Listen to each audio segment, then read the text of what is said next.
विराट कोहली जैसा लेजेंड जब देवदत्त पडिक्कल की तारीफ करते तो समझ जाओ कि देवदत्त पडिक्कल कितना स्पेशल टैलेंट है और वो कुछ तो नया और अलग कर रहा है।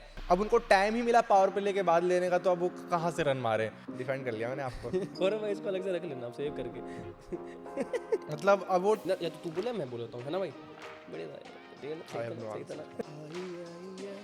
गौरव भाई इसकी बकचोदी छोड़ के करते हैं।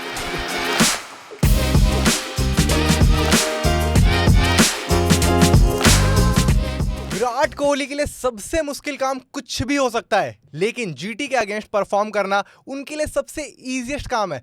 पिछली 7 इनिंग्स में केवल एक सिंगल डिजिट स्कोर आया, बाकी सब में विराट कोहली ने आग लगा दी है और आज पूरी आरसीबी ने आग लगाया है, तूफान मचा दिया, धुआं कर दिया है अपने चिन्नास्वामी ग्राउंड पर। तो मेरे साथ हैं जय भाई। जय भाई, कैसा लगा मैच को देख के? मजा आया, और जो मजा है मैं पूरे हर हिंदुस्तान व्यक्ति को देना चाहता हूँ। या तो तू बोले मैं बोलता हूँ, है ना भाई? अरे मजाक कर रहा हूँ भाई, सब सीरियस क्यों हो गया? भाई तो पागल है क्या भाई? You have to play along भाई, मस्ती है। आई नो तेरे को क्या लगा तो मैं डांट रहा हूँ तेरे को? हाँ। अबे नहीं यार, नहीं मैं ऐसे बोल रहा था भाई, मस्ती कर अरे रहा था मैं। एक्ट में नहीं थे क्या? एक्ट में तो था मैं भी तो एक्ट में ही था। जब मैं शुरू हो गया तो एक्ट में था। गुस्सा क्यों कर रहा है? वो क्यों हो रहा है? मैं तो ऐसे कहता अरे तुम तो रिएक्शन दे रहा था। गौरव भाई इसको अलग से रख लेना आप सेव करके। ये खौफ दिखाता है भाई। मजा आया, और ये जो मजा है मैं हिंदुस्तान के हर व्यक्ति को देना चाहता हूँ, क्योंकि विराट कोहली कब तक खेल रहे कब तक नहीं खेल रहे पता नहीं, बट ये जो वर्जन ऑफ विराट कोहली है ना, I am just loving it. Because last के 3 साल का अगर आप डेटा निकालो तो विराट कोहली का जो स्ट्राइक रेट है वो 2020-19 के आसपास से अब तक का बेस्ट स्ट्राइक रेट चल रहा है। 160 प्लस का सीजन चल रहा है अभी स्ट्राइक रेट के हिसाब से। पिछले सीजन में 144 के स्ट्राइक रेट से था, उससे पिछले सीजन में 155 का स्ट्राइक रेट था, और उससे पहले 140 भी नहीं था। तो यू कैन अंडरस्टैंड कि किस कैपेसिटी में विराट कोहली अब कंट्रीब्यूट करना चाह रहे हैं, and still he is anchoring the innings.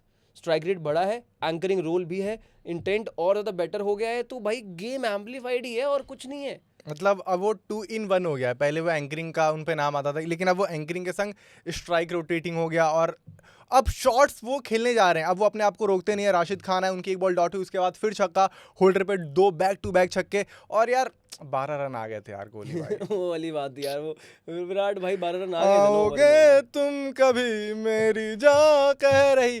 खैर, और आरसीबी ने ना केवल एक उसमें मैच नहीं जीता, उनकी बॉलिंग स्ट्रांग, बैटिंग स्ट्रांग। क्योंकि ये बात मैं इसलिए बोल रहा हूँ क्योंकि आरसीबी की जब बॉलिंग थी वो बहुत अच्छे स्ट्राइक रेट से खेल रहे थे। उनके टॉप 3 सुदर्शन ने रन मारे, बटलर ने रन मारे, और शुभमन गिल ने भी रन मारे, लेकिन उनका जो 17वां, 18वां और 19वां ओवर था, 19वें में 8 रन, 18वें में 5 रन, 17वें में 4 रन, और मेरे को लगता है कि आरसीबी ना मैच वहीं जीती है। एग्जैक्टली 3 ओवर में सिर्फ 17 रन दिए, वो भी कब? डेथ ओवर्स में। वो दिखाता है कि भाई कितनी ज़्यादा मेंटली स्ट्रांग है ये team, and risk taking ability कितनी ज़्यादा है कि भाई ठीक है, लेट इट बी, हम कोशिश करेंगे, विल गो ऑल इन और अटैक करने की ट्राई करेंगे, बचने की ट्राई नहीं करनी है रिगार्डलेस ऑफ कोई भी खड़ा है। गुड पॉइंट या गुड पार्ट वाज कि डेथ में जिस तरह से जीटी की रेपुटेशन है, जीटी का जो मिडल ऑर्डर है ना, उसमें थोड़ा सा बेटर लगा आज, क्योंकि जेसन होल्डर आ गए थे, उन्होंने थोड़े से रन बनाए। उसके बाद वाशिंगटन सुंदर ने भी ठीक ठाक बैटिंग कर ली, थोड़ा स्ट्राइक रेट ठीक ठाक था। इस जस्ट की टॉप ऑर्डर से अगर शुभमन गिल के रन थोड़े तेज आते तो और बेटर स्कोर हो सकता था, बिकॉज 200 के आसपास का स्कोर चिन्नास्वामी पे यू वुड एक्सपेक्ट किया। अगर विराट कोहली वहां पर खड़े हैं तो इजीली चेज हो सकता है, चेजेबल टारगेट था, कोई बड़ा टारगेट नहीं था।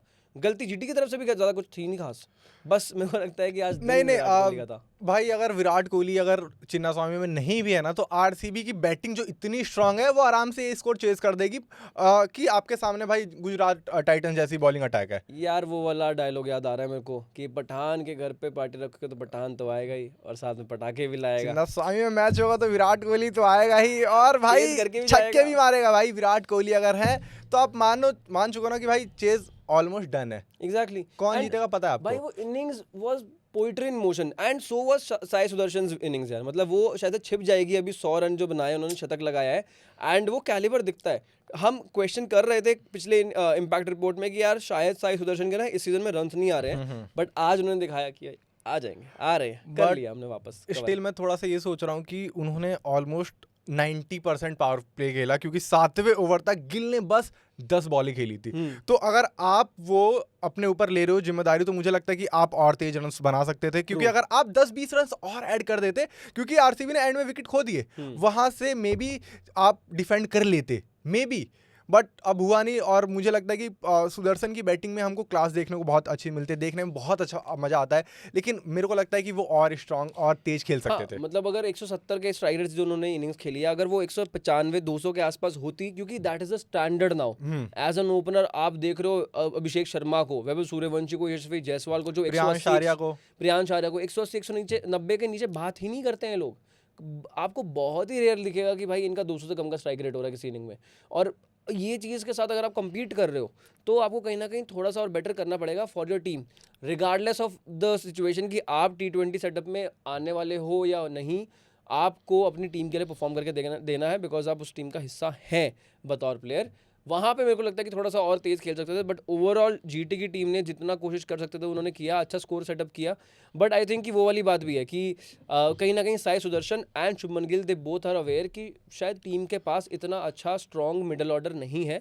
We have to take the responsibility, तो may be we can take couple of balls extra, थोड़ी सी बॉल एक्स्ट्रा ले लेते हैं एंड लेट्स ये क्या कहते हैं, निट दिस इनिंग टुगेदर, कि ये पूरी इनिंग खुद बुनते हैं एंड स्कोर देखते हैं। मुझे लगता है कि अभी मैंने मीम देखा कि लाडले विराट कोहली शुभमन गिल से बोलते हैं कि लाडले अगर टॉप 3 से ट्रॉफीज होती ना, ट्रॉफी जीती जाती तो हमारे पास 5 होती। Virat Kohli, Chris Gayle, AB de Villiers, top 3 से भाई इनकी टॉप। अगर अभी भी मैं वही पॉइंट रखना चाहता हूँ कि आपके 17वें 18वें ओवर में 19वें ओवर में 17-18 रन आए हैं, कितना बड़ा ये डिफरेंट इसने पैदा किया। और मुझे लगता है कि यहीं हारी है जीटी, यहीं हारी है। एग्जैक्टली, तो मज़ा आ गया। लेकिन ओवरऑल मतलब मेरे को लगता है कि विराट कोहली की इनिंग्स अच्छी थी, बहुत बढ़िया थी, बेहतरीन थी। It was total master class. और जेकब बेथेल को मौका मिला लेकिन मौका भुना नहीं पाए उस तरह से। मैं उम्मीद लगा रहा था कि यार थोड़ा सा दोनों तरफ से फायर पावर दिख जाए, बट देवदत्त पड्डीकल भाई अनसंग हीरो है एक तरह का ये अभी। मतलब विराट कोहली ने तारीफ करी अपनी पोस्ट मैच में कि भाई the way he is batting, it is something special, it is very rare to see. तो विराट कोहली जैसा लेजेंड जब देवदत्त पड्डीकल की तारीफ करते तो समझ जाओ कि देवदत्त पड्डीकल कितना स्पेशल टैलेंट है और वो कुछ तो नया और अलग कर रहा है, जिसकी तारीफ विराट कोहली कर रहा है, चेज करते हुए। विराट कोहली नहीं, मतलब मुझे लगता है कि अगर आपके माइंड में अगर आपसे कोई भी आरसीबी बोलेगा ना तो आपके माइंड में विराट कोहली आएगा। लेकिन उस आरसीबी के लिए जो सबसे अपनी जान देता है ना भाई, वो प्लेयर है देवदत्त पड्डीकल। किसी के सामने परफॉर्म नहीं करना। लखनऊ में गए नहीं परफॉर्म किया, राजस्थान में गए वहां भी परफॉर्म नहीं किया, पहला सीजन खेले आरसीबी के लिए, emerging player of the season का अवार्ड जीते। अभी जिस तरीके से वो खेल रहे हैं ना भाई, दिखाता है कि क्या क्लास है। वो गेल की जगह दे सकते हैं क्या? नहीं यार, क्रिस गेल की जगह नहीं, वो देवदत्त पड्डीकल बट स्टिल जिस तरीके से खेलते हैं ना, मेरे को देख के बहुत वो यार कितने आराम से फ्लिक मार देते हैं इस वाली जगह से। Very bold statement and big statement to say, but I think कि जो रोल निभा रहे हैं विराट कोहली एक एंकर का, जो पूरी इनिंग को बना के रखता है, later on in future post Virat Kohli era, Devdutt Padikkal is going to be that guy जो ये चीज करने वाला है विराट कोहली की जगह पे आके आरसीबी के लिए। या तो एंकरिंग भी कर सकते हैं और बहुत तेज अगर खेलना है तो वो भी खेल सकते हैं भाई देवदत्त पड्डीकल। वर्जन और अपग्रेडेड वर्जन है ना, क्योंकि वो जेंजी वाला एक अब वो आ गया है, विराट कोहली मिलेनियल, देवदत्त पड्डीकल जितने भी साल के हैं। अब मेरे को लगता है कि वो एक अपग्रेडेड वर्जन है विराट कोहली का इन लेफ्टी फॉर्म की। यार ठीक है, आपके पास अगर स्ट्राइक रेट अच्छा है, आप फिर भी एंकर कर सकते हो इनिंग्स को, और वर्सेटैलिटी है देवदत्त पड्डीकल के पास, जो हमें पिछले कुछ सीजन्स में नहीं दिखी है, जो इस सीजन में दिख रही है। और सबसे इंपॉर्टेंट बात ना कि वो बहुत स्लॉगिंग नहीं करते हैं, ब्लाइंड स्लॉगिंग नहीं करते हैं, बहुत तरीके से खेलते हैं, बहुत सीधे बैट से खेलते हैं, कवर्स के ऊपर छक्के मार रहे हैं, स्ट्रेट छक्के मार रहे हैं, पुल शॉट मार रहे हैं, और सबके सब क्लासिकल लगते हैं। एग्जैक्टली। और उसी के साथ आप बता दो अपना विलन कौन है आप आज के मैच का, आपको क्या लगता है? विलन यार इट्स वेरी डिफिकल्ट टू से। मेरे हिसाब से विलन तो किसको बना सकते हो? आपका गीसो रबाडा को अगर आप कहो कि थोड़ा सा रन खाए हैं, राशिद खान को, लेकिन 2 विकेट्स निकाली हैं। वो ऑल इन ऑल मेरे को लगता है कि विलन आज विराट कोहली थे गुजरात टाइटंस के लिए। और तो कोई विलन आपको मेरे को तो समझ में नहीं आ रहा है।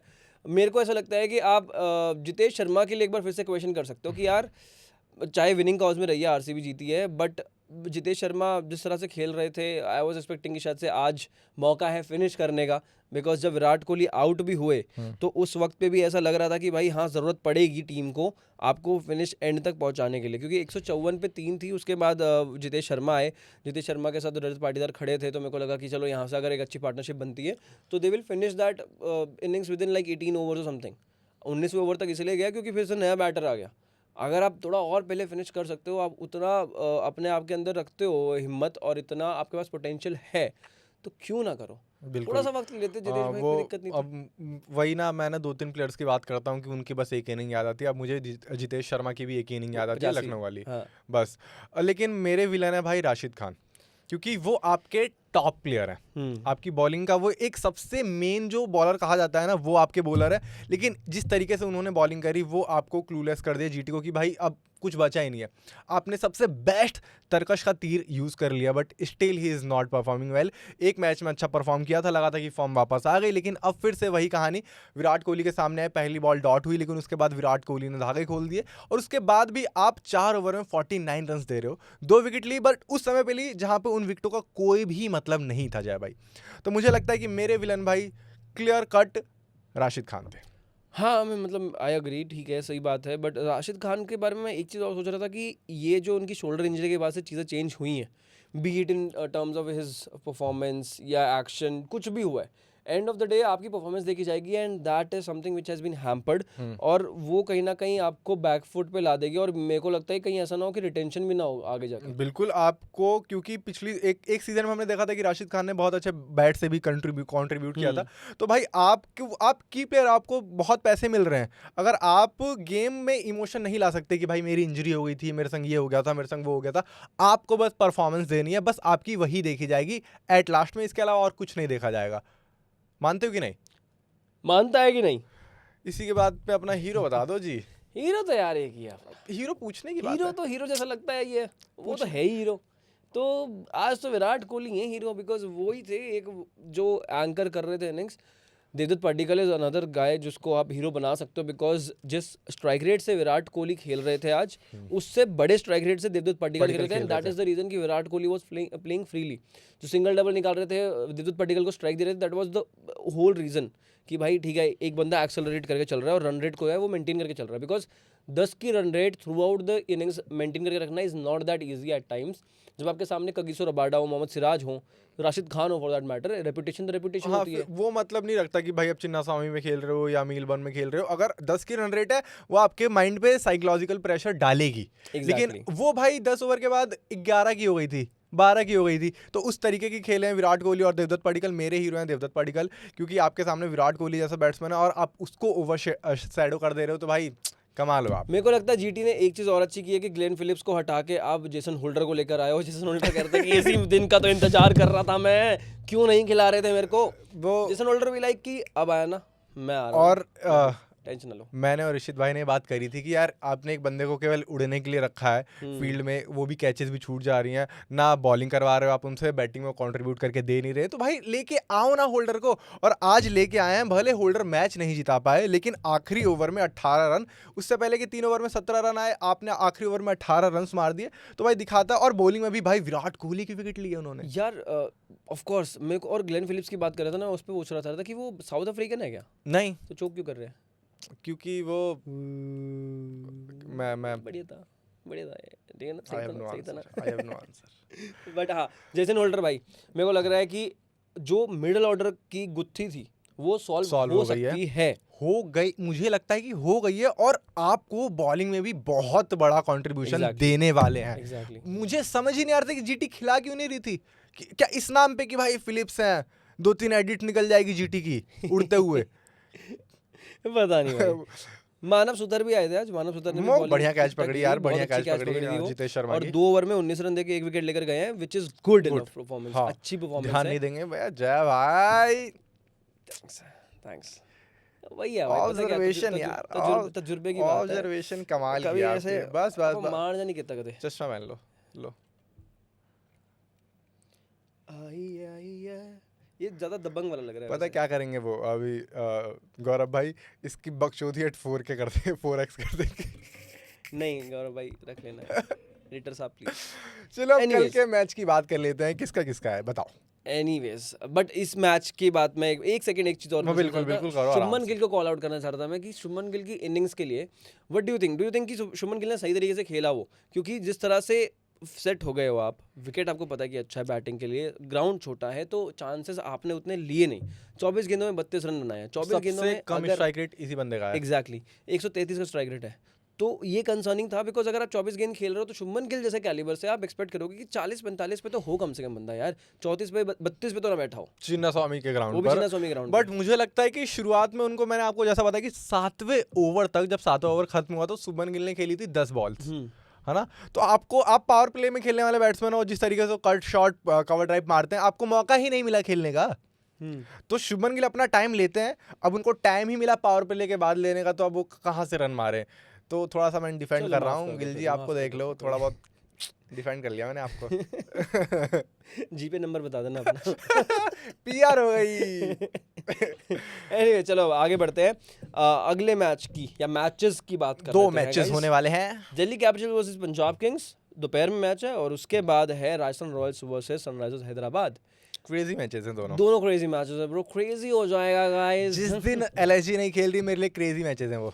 कोई बात नहीं, संडे को खेलेगी। संडे को खिला रहे हैं एलएसजी के मैचेस, वो भी केकेआर के साथ भाई। 2 मैच वो भी केकेआर रात एलएसजी। को। संडे को अगर आपको नींद नहीं आ रही होगी गाइस, मंडे को ऑफिस जाना है और नींद नहीं आ रही है, तो प्लीज ये मैच देख लेना, आई एम श्योर कि आपको नींद आ जाएगी भाई खैर वो संडे वाली बात कल करेंगे बाद में। बट अभी दिल्ली कल क्या कैपिटल्स मैच है वर्सेस इसके पंजाब, दिल्ली और पंजाब का मैच मेरे को लगता है मोस्ट इलेक्ट्रीफाइंग मैच होने मुझे वाला भी है इस वक्त क्रेजी, पे, मतलब बिकॉज दोनों ही टीम्स बहुत ही बैलेंस्ड टीम्स हैं, और बहुत ही कम टीम्स हैं जो बैलेंस्ड एक्चुअली, बैटिंग बॉलिंग हर तरह से। तो क्या एक्सपेक्टेशंस हैं और क्या प्रेडिक्शंस हैं? एक्सपेक्टेशन तो मेरी बहुत हाई है कि पंजाब एक भी मैच नहीं हारी है। दिल्ली मैच हरा कर आ रही है बेंगलोर को चिन्ना स्वामी के अंदर। डेविड मिलर की फॉर्म वापस आ गई है, राहुल भी रन मार रहे हैं, बॉलिंग में आपके लुंगियानगिडी बहुत कमाल की बॉलिंग कर रहे हैं। तो अब देखना है कि भाई अब कुछ सामने ना टक्कर होने वाली है, क्योंकि भाई आपके सामने अब प्रियांश आर्या हैं, आपके सामने सरपंच साहब है, उनकी तरफ से अर्शदीप हैं, तो मतलब एक बिजली से बिजली टकराने वाली है। अब कौन पहले फ्यूज होती है मैच के बाद पता चलेगा, बट मुझे लगता है कि मैं बैक करूंगा इस बार। थोड़ा सा बोल्ड प्रिडिक्शन है, but still I am choosing Delhi. Yes, I just feel कि पंजाब के पास भी एज है, क्योंकि प्रियांश आर्या दिल्ली वाला प्लेयर दिल्ली में खेलेगा, उसको पता है कि वहाँ पे कैसे रन्स बनाने हैं। उसके अलावा सरपंच साहब है हमारे, पिछले मैच में रन्स नहीं आए हैं, तो मेरे को लग रहा है कि इस बार आ सकते हैं, और छोटा ग्राउंड है तो वहाँ तो आराम से बैटिंग विकेट ही है यार एक तरह से। बिल्कुल, वो तो वहाँ से 200 बनते ही हैं। बस चेज कौन करेगा उस पर डिपेंड करेगा। बट हाँ, मैं दिल्ली की तरफ इसलिए जाऊँ क्योंकि राहुल रन मार रहे हैं और निशंका चल गए हैं, बहुत अच्छी बात हो जाएगी। पिछले मैच में हमने देखा कि बहुत बड़ा स्कोर नहीं किया समीर रिजवी ने, बट उनके बल्ले से भी रन्स आए थे। तो मुझे लगता है कि अगर ये 3-4 प्लेयर्स चल गए ना, तो दिल्ली के पास एज है मुझे लगता है, और इसलिए मैं दिल्ली चूज कर रहा हूँ। लेट्स सी, मैं पंजाब की तरफ हूँ वैसे। पंजाब अगले मैच की बात कर लेते हैं। अगले मैच की बात करते हैं, राजस्थान वर्सेस सनराइजर्स हैदराबाद। आई क्या थिंक लगता है? मैच तो ये भी बढ़िया है। जयपुर में मैच है गाइस, फिर तो वैभव देखने को मिलेगा, वैभव देखने को मिलेगा। और मेरे को लग रहा है कि क्योंकि एक्सपीरियंस्ड बैटिंग यूनिट नहीं, बॉलिंग यूनिट नहीं है एसआरएच की, तो कहीं ना कहीं वैभव उसका फ़ायदा उठा सकते हैं। बट थोड़ा बहुत एक्सपोज होने लग गया वैभव। हाँ, तो अब ये है कि क्या वो टीम, एसआरएच की टीम, इस चीज़ को देख पाएगी? एक और बार कुछ एसआरएच ने भाग ऑलरेडी पाएगी? हरा दिया है भाई राजस्थान को, भाई बुरी तरीके से मजा हराया आएगा। था। और राजस्थान का बहुत ज़्यादा बड़ा कंसर्न है उनकी मिडिल ऑर्डर की बैटिंग। टॉप 3 के अलावा कोई नहीं चलता है, और साथ में अगर नहीं चलोगे तो भाई कैसे टीम चलेगी? मतलब टॉप 3 बिगड़ जा रही है। जो टीम 240 बनाने का कैलिबर रखती है, वो 160 बना पाती है। एग्जैक्टली। आपके पास इनके पास भी वही 3 टॉप 3 डीजे भाई हो गए, वाईजे भाई हो गए, और वैभव भाई हो गए। वाईजे भाई तो आजकल विकेट कीपिंग कर रहे हैं पीछे से मैच पलट तो देंगे। मुझे लगता है कि कल फिर से थोड़ा सा एज होने वाला है हैदराबाद के पास, क्योंकि उनकी बॉलिंग अब बहुत स्ट्रांग हो गई। साकिब हुसैन ने अभी तक एक भी 6 कंसीड नहीं किया है, क्योंकि उनके सारे बॉलर्स जिम जाते हैं गाइस, इसलिए बॉलिंग बहुत स्ट्रांग है। अब लेट्स सी कि वैभव कल उन पर छक्का मार पाते हैं कि नहीं। लेकिन एक बात और है कि साकिब को वैभव खेल भी पाएंगे कि नहीं, क्योंकि साकिब के आते आते क्योंकि वैभव चले जाते हैं। तो लेट्स सी कि कल क्या होता है। मुझे लगता है कि पहला मैच दिल्ली जीतने वाली है, दूसरा मैच जीतने वाली है राजस्थान। आपको क्या लगता है? आरआर। इसी बात पे समाप्त करते हैं आज की अपनी इम्पैक्ट रिपोर्ट। कर देना, कर दे। तो इसी के साथ खत्म करते हैं आज की अपनी इम्पैक्ट रिपोर्ट। आई होप आपको मजा आया होगा, और अगर मजा आया है ना, तो ये मजा जैसे जय भाई ने बोला कि हिंदुस्तान के पास हर व्यक्ति को देना चाहता हूँ, तो पहुंचाओ अपने दोस्तों के पास। विराट कोहली ने 81 में, मेरे मुंह से निकल रहा है कि सेंचुरी मारी है। खैर कोई बात नहीं, थोड़ा सा दुख तो है, बट आरसीबी जीत गई, इस बात की खुशी भी है। कल फिर से मिलते हैं इम्पैक्ट रिपोर्ट की एक और एपिसोड में। तब तक के लिए bye bye, take care, good night.